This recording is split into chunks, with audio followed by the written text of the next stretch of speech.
कोल्हापूर दक्षिण विधानसभा मतदारसंघातील महाविकास आघाडीचे उमेदवार आमदार ऋतुराज पाटील यांच्या प्रचारासाठी दौलतनगरमध्ये डी.वाय. पाटील एज्युकेशन सोसायटीच्या सल्लागार पूजा पाटील यांची पदयात्रा आणि बैठका आयोजित करण्यात आल्या होत्या।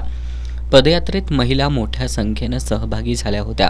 त्रिशूल गल्लीमध्ये एका कार्यकर्त्यानं काळंबावाडी थेट पाईपलाईन योजना आणि प्रॉपर्टी कार्डचा प्रश्न मार्गी लावल्याबद्दल रांगोळीच्या माध्यमातून आमदार सतेज पाटील आणि आमदार ऋतुराज पाटील यांचे आभार मानले।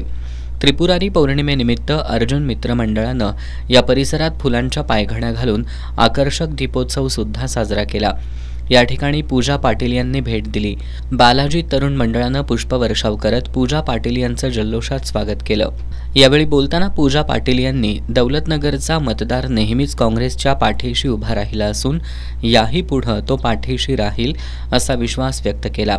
दौलतनगरमधील कष्टकरी महिला या घाबरणाऱ्या नसून महिलांना धमकी देणाऱ्या विरोधकांना या निवडणुकीत दौलतनगरची जनताच धडा शिकवेल असा इशारा दीपाली देशिंगकर यांनी दिला।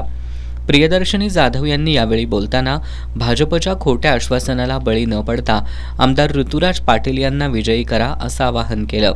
यावेळी पूजा पाटील यांनी साई एकता तरुण मंडळ, राजे संभाजी तरुण मंडळ, जय शिवराय तरुण मंडळ, अर्जुन तरुण मंडळ, कट्टा ग्रुप, अष्टविनायक ग्रुप, साई तरुण मंडळ, R K. Group, Shri group, chancellor group, Krantiveer Tarun मंडळ, सत्यम ग्रुप, हनुमान तरुण मंडळ यांना भेटी दिल्या।